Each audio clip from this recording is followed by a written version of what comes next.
Hello, welcome to my channel. This is tutorial 2 of this Nuvoton 8051 based microcontroller W7E052D. In the previous tutorial, we just blink LED connected to pin 0.1. So that was a basic program to test whether we can upload program in this chip or not. Just a getting started video. So if you're someone new to this microcontroller, if you want to get started, then watch that video and read the blog, link is in the description. The blog will guide you step by step on how to download the Keel IDE, how to set up, how to create a project in Keel, how to generate hex file and upload the hex file using the flash software provided by Nuvoton. So you have to interface a switch to pin 2.0. Okay. When you press the switch, the output LED should turn on, and release the switch, the output LED should turn off. So that means, let me explain you how the port pins work. So port 0 doesn't have input pull-ups. Input pull-ups means naturally when I give power to this board, when the chip is turned on, this port pins are not high. It's in some another state. Okay. It's called high impedance state. But port 1 this is port 1. So port 1 is high, port 2 is high, port 3 is also high. But port 0 is not high. Okay. So while interfacing input devices to port 0, make sure you give pull-ups. But if you are using port 2, port 3 or port 1, then you don't have to give pull-up resistors. You just connect a LED and other end you have to give to ground. So using this wire, I have connected switch on port 2.0 and the other end of the switch will be connected to ground. So what's the drawback of this is that switch debouncing. That is the problem that we are going to face. Okay, if you're just going to turn on and off the LED. That's because this is a mechanical switch and it has its drawbacks. So back in 1950s or 60s, when these digital circuits were developed, it was not designed for the switches. Okay, so the engineers need to figure out that if this mechanical contacts, okay, if they rub against one another, then it generates high frequency. If you see an oscilloscope, then the output is of a high frequency. So that high low frequency will get translated at the output. Okay, and we don't want that. If this is some device that is sensitive to high frequency, then it will get damaged. So how to avoid that? Yes, you can add a bypass capacitor or filter capacitor at the output, but that is a hardware solution. On the firmware side, we can give delays. Okay, so how to do that? Let's see when we'll write the code. So when we write the code, we have to give delay. So that doubt is cleared now. So let me explain you the circuit. On port 2.0, we have connected one switch. It goes to the ground. Okay. So when we press the switch, this will become 0. That means ground will go to, okay, this pin, and the output should turn 0. Okay. So when the output 0, that means low. It's normally getting 5 volts at the anode. It will get cathode negative. This LED will glow. We release the switch. This will become 1. And the output, we have to turn it 1. So the LED will turn off. So in this way, I have to write a program. So let's write a code. So that when we press the switch, LED will turn on. We release the switch, LED will turn off.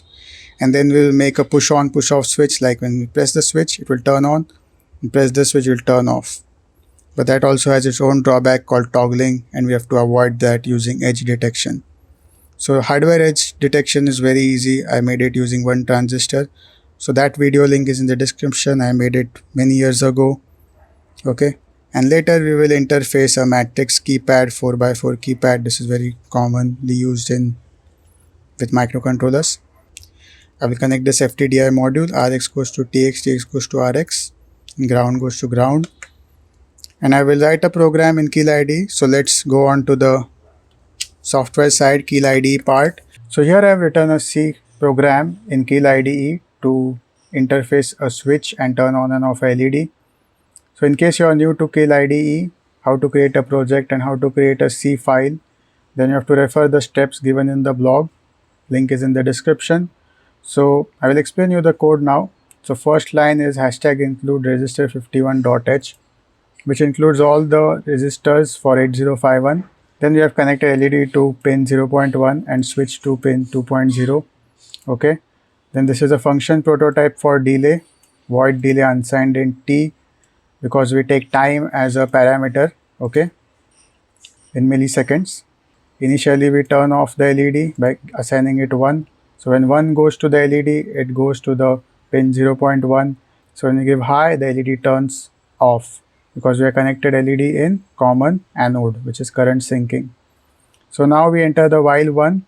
This while one loop will continuously repeat, okay. Inside this block will continuously repeat. So first it will check whether switch is pressed or not. If switch is pressed, then this variable SW will become 0, okay.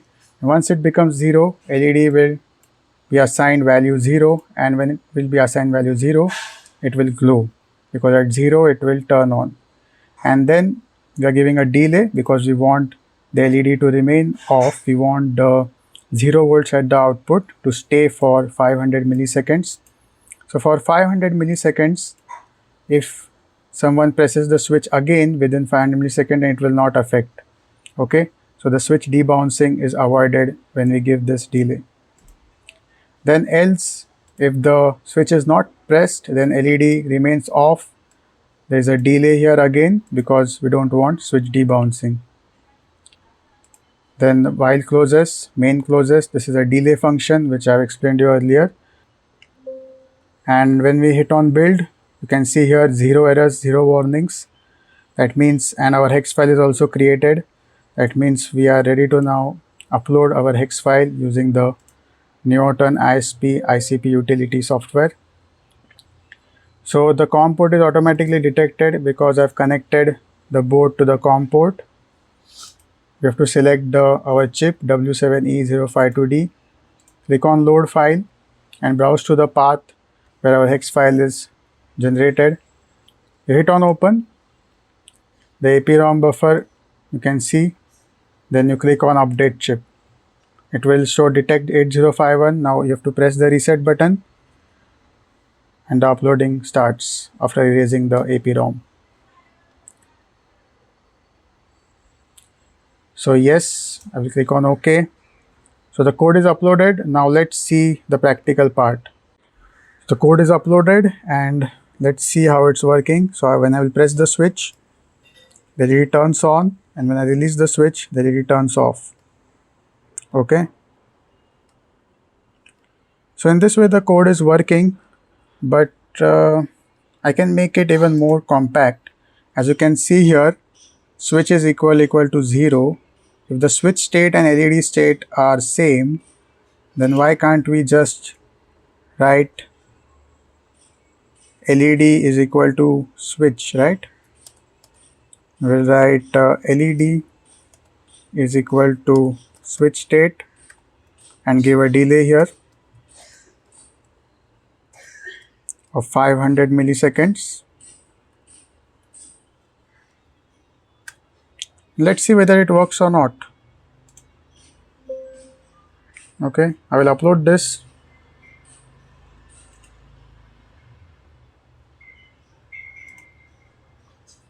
I will load the new hex file which is generated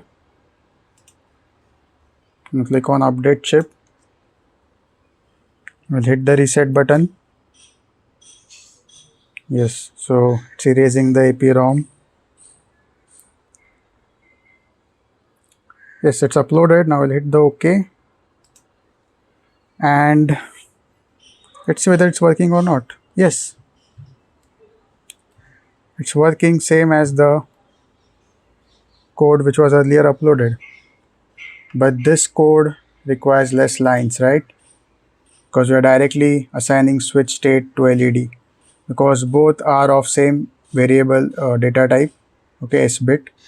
So we can directly store switch state to LED. So now let's see whether we can make this push on push off. Like when we push the switch, LED turns on, and on the another switch press, it will turn off. So it's like a push on push off switch. Now let's see how to type that code. So now we will modify this code to make a push on push off switch. So now we need to detect the switch press. So we'll write if switch is equal to 0 SW. Okay. So SW variable is the one which changes when we press the switch. It will change to 0, and when it will become 0, we will toggle the LED state. And the way we are going to do it is by writing LED is equal to not of LED. So this statement will invert the previous LED state, which is 1, and not of 1 is 0, and 0 will now get stored in the same variable. So now the new updated value is 0, and that means LED is now on, and it will stay on for 500 milliseconds. If we remove the switch press, okay, if we make switch high at this point, then the LED will stay in the 0 state. But if we kept the switch pressed for greater than 500 milliseconds, then this will repeat in loop, and the LED will toggle back and forth from 1 to 0, then again 0 to 1. So it will act as a astable multi-vibrator. But when we release the switch within 500 milliseconds, it will rest in either 0 or 1. So if we make this a very high frequency, if we reduce the delay, it will become a heads or tails circuit. So probability is 50-50 that when we will release the switch, it will be 1 or 0. Okay. So let's see how this works. Now I will save this and build. Now hex file is generated. We are getting 0 error, 0 warning. Okay. So I will open the Nuvoton and I will load the newly generated hex file. I will make sure that my board is connected to the COM port and the power is on. Now I will update the chip.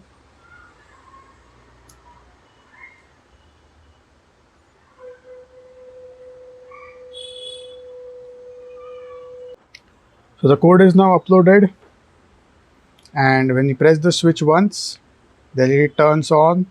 You press the switch again, the LED turns off. So the LED is toggling between 1 to 0 for every switch press. If you keep the switch high, then you can see it starts to oscillate between 1 and 0. So this is called a toggling state. Okay. So when you press the switch, it turns on. You press it again, it will turn off. But we have to release the switch within 500 milliseconds. If we keep it pressed, it will start to oscillate. In some application, this is considered as a drawback. So to avoid this, all we need to do is add edge detection. So edge detection can be made possible using hardware components, also using transistor and capacitor. If you want to know that circuit, then the link is in the description. But we can also implement edge detection using firmware from the firmware side. So let me explain you what is edge detection. So when we press, let me explain you what is edge detection, what is our problem. So naturally the switch state is high, the pin is high, but when we press the switch, the output drops to 0 volts. Okay, so this is 0 volts. We press the switch, the voltage drops. Okay, this line indicates voltage level, this blue line. Okay, so the voltage drops. This is the instant at when we press the switch. Okay, at when the press occurs, and the voltage drops to 0. If you keep the switch press, suppose this is 500 milliseconds. Okay, this gap is 500 milliseconds, 3 slots. Okay, so after 500 milliseconds, suppose the output is off, then again it will turn on, and again on. So as long as the output is, the state is low, our LED will toggle. So we don't want this toggling. So for that, what we will do, we'll just detect this initial falling edge. We'll not detect this low state. So we need an edge trigger such that when this edge is detected, then only our state will toggle. Suppose it's high, low, then it will go high. And it will remain high unless and until it will see the next falling edge. So in this way, in our project, we have to detect only the falling edge. The state should change only when the switch is pressed. At the instant when the press occurs, at that instant only the state should change either from 0 to 1, and then again when the switch is falling state, it will change from 1 to 0. So let's implement this on the firmware side. So now let's write a code to toggle the LED state on the falling edge. Okay, so in this code we were detecting the switch press, and when the switch state goes to 0, we are toggling the LED and we are waiting for 500 milliseconds. So to detect a change in state, we need to add two variables, int state and int last state. Okay, and initially last state must be equal to 1. That's because our switch pin, which is pin 2.0, is high normally, because it has got internal pull-up, right? I told you that port 2 has got internal pull-up. So last state must be 1 initially, and when it enters the loop part, which is the while one, we will store the state variable with the switch state. So whatever is the switch state, okay, the voltage level at the pin 2.0, if it's 1, then 1 will be stored at the state, in the state variable. So initially when the switch is not pressed, the state variable is 1, okay, but we have to detect a change in state. So we have to write a if condition such that state is not equal to last state, and this is false statement right now, because say state is equal to last state is 1 and also state is equal to 1, so both are equal. So this is false initially, but it will become true when the state will change, right? And when the state will change, this block of code will get executed, but we want it to run only initially. After the if statement ends, we'll make the last state equal to the state variable.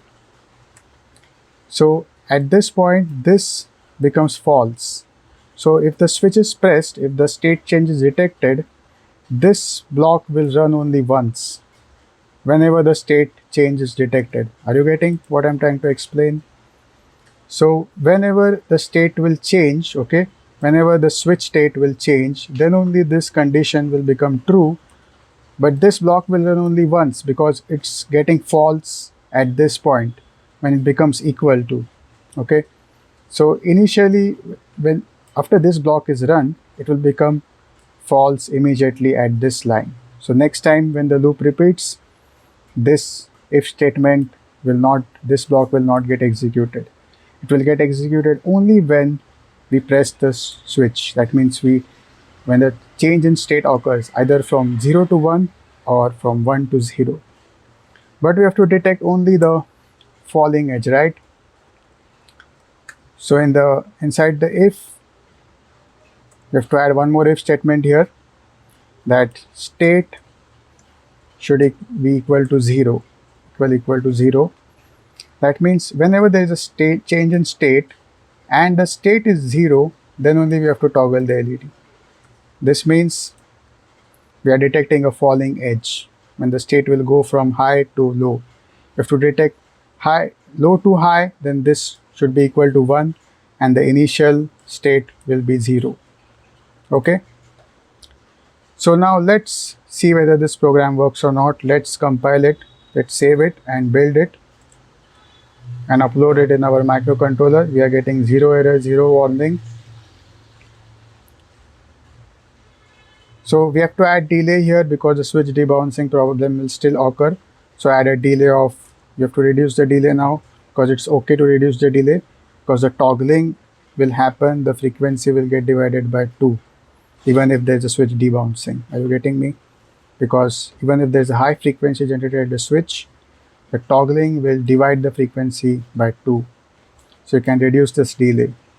But it's better to give delay anyway, even if you are detecting the edge. So now let's upload this hex file in our microcontroller and see how this program works.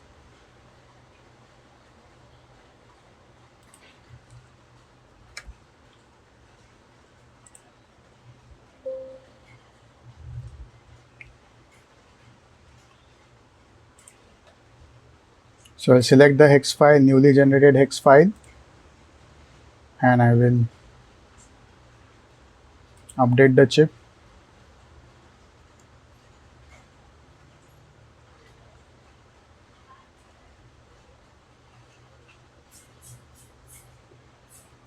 So the code is now uploaded, and you can see that when I press the switch, the LED turns on. When I again press the switch, the LED turns off. And if I keep the switch pressed, you can see that it doesn't toggles.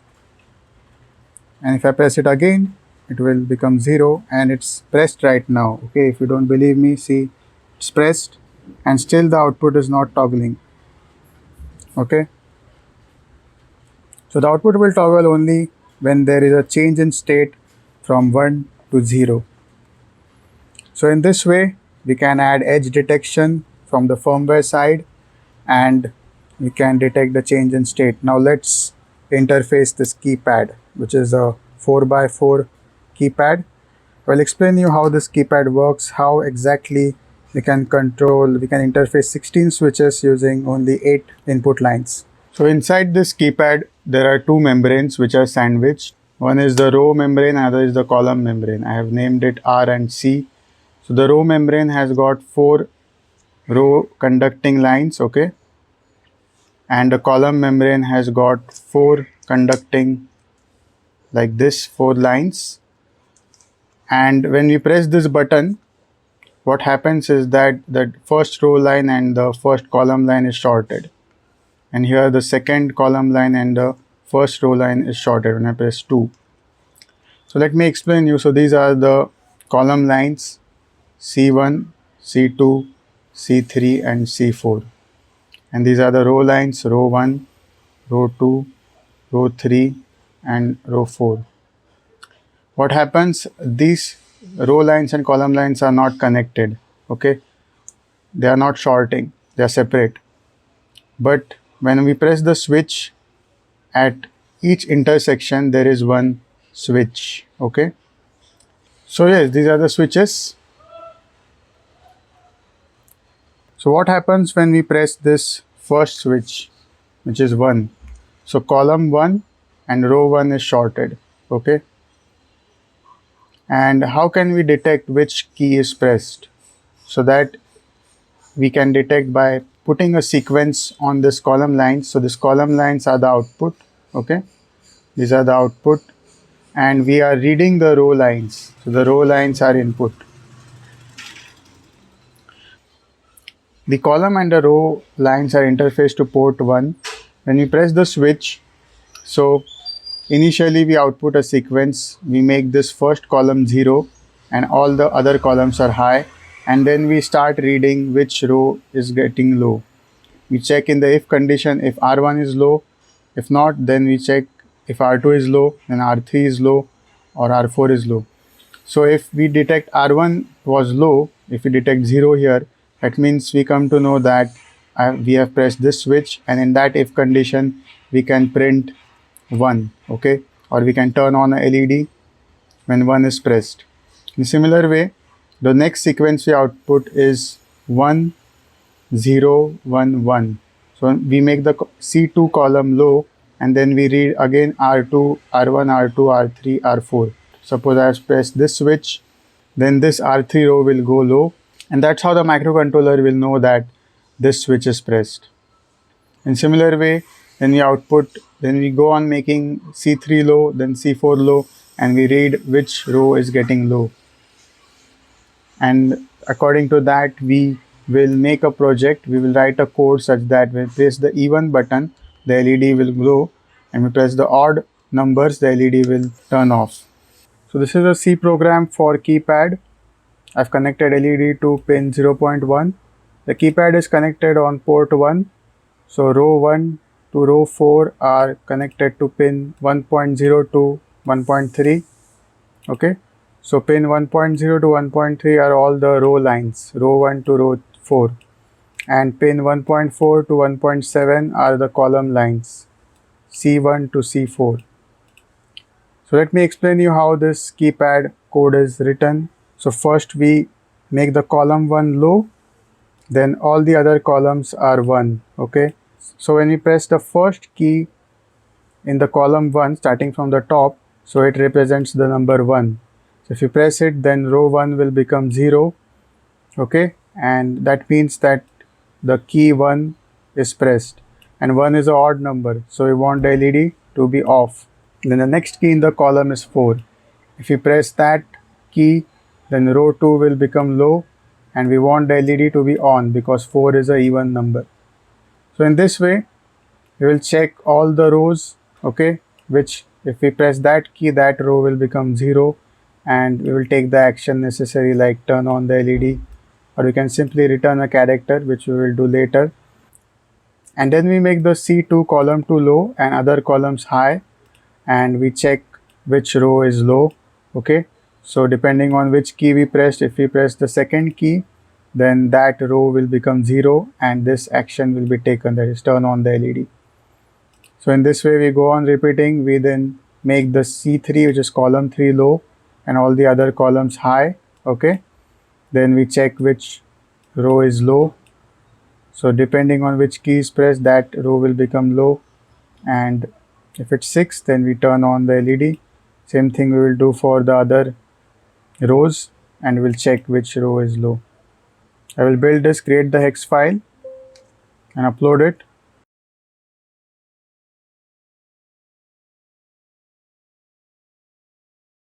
Keypad code is uploaded. I've connected keypad to the port 1.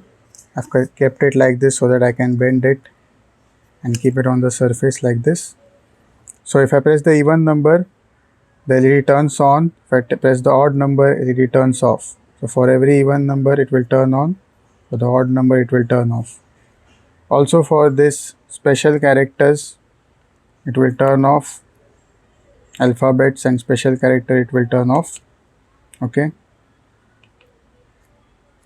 In this way, we understood the keypad works. So now let's advance in this project and return the value. Suppose if I press 2, then 2 will return from this function. Like we will encapsulate this in a function. So if you press 2, then character 2 will be returned, and we'll store this code in some character array and then compare it with the stored code, and we'll make a security code lock system so that when we enter a 4-digit code, then only the LED will turn on. So let's make that project. So I've made this project, electronic code lock system. If I type the correct code, then this pin 0.1 will go low, which will turn on this LED. Okay. So now I've just connected one LED, but on this pin you can also interface one transistor, which will drive a electromechanical latch, which will actually open the door. Okay. And then we have to close it within 2 seconds because this pin is activated only for 2 seconds when we type the correct code. Let me show you. The correct code is 5476. If I type the correct code, this LED will turn off, then this LED will glow for 2 seconds. And again, this LED will glow. This is an indication LED. So this tells us that we are ready to type a new 4-digit code. Suppose I enter a wrong code, okay? Then this LED will just blink once, okay? So now, if I type the correct code, then this LED will glow. So in this way, this was a simple project with 8051 based microcontroller and a keypad. If you want to make this project, if you want the code, then my email is given in the description. You can contact me, and also subscribe to my channel and share this with your friends who are making similar projects like this. So I will be making tutorial on a Nuvoton 8051 based board about I2C, UART. Okay. So stay tuned and subscribe to my channel. Turn on the notification bell so that you will not miss any tutorial.